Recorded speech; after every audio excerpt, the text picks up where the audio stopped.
So next I'd like to talk to you about diffraction, and then we'll demonstrate that. Here I have a series of waves coming up from the left, traveling to the right, and I've shown some parallel wave fronts or some plane waves coming up here in this fashion. And they come up to this opening, and some of those waves, part of the waves will pass through the opening, and part of the waves will get absorbed or reflected out here. So only the part of the wave that gets through will be the part from here to here. When that light passes through, then each part on the wavefront will act as if it were an independent source of light, and we'll end up with a pattern over here on the screen very similar to the pattern that we got with the double slit. It's easy to understand the double slit, a little more difficult to understand diffraction from a single slit. But if we think of this single slit as consisting of many, many double slits, then we can see why it is that we might expect a pattern similar to the double slit pattern. We won't go into the geometrical details of that, but I've shown here that we get a bright central maximum, and then we get another bright spot off to the side of that, another one to the side of that, and they just keep going further out. And the separation distance of those bright spots from one another, or the angle of spread of the pattern, then depends on two variables. Those two variables being the width of the single opening here, or the width of the slit, and the wavelength of light. If the wavelength of light is longer, there will be more spread in that pattern. If the opening is made narrower, there will be more spread in that pattern. Narrowing the opening does the same thing as bringing these two separate openings closer together in the case of the double slit pattern.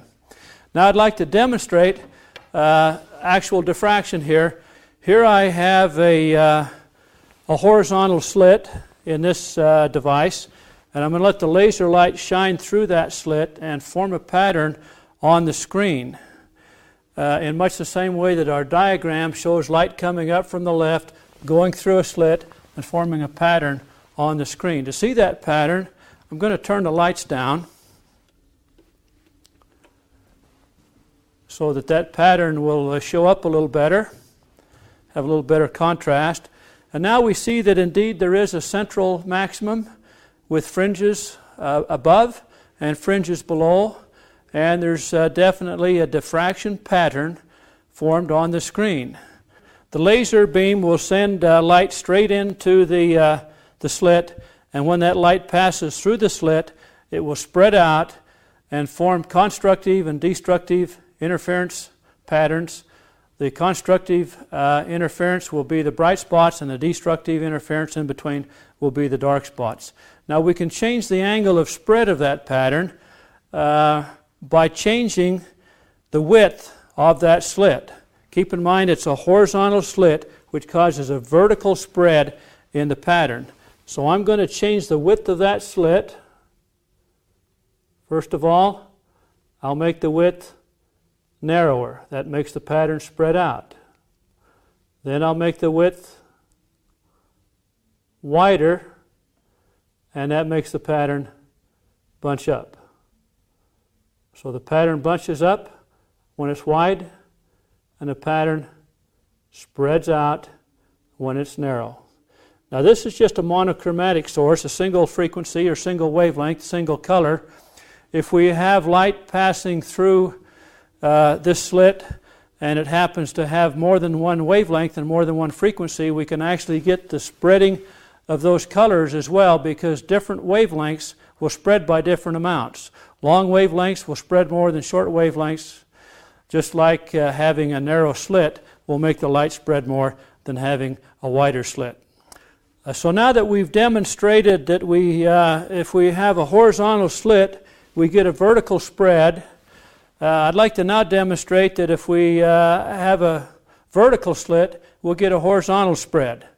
I have a vertical slit here. I'm going to turn the lights up so you can see that a little better while I set it up. And then we're going to set this up so that we have here I have a vertical slit, and when I put this in front of the laser beam, we're going to see on the screen, we're going to see a horizontal spread. So now I have this set up with a vertical slit. The laser light comes up and it's going to spread horizontally.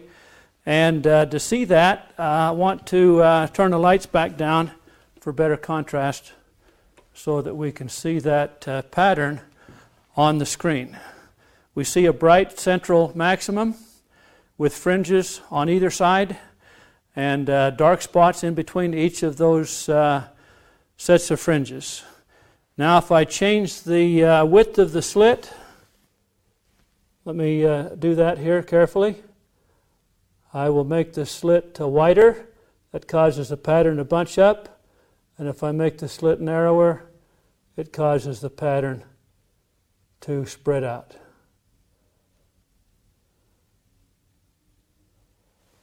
Demonstrating the single slit diffraction pattern with monochromatic light.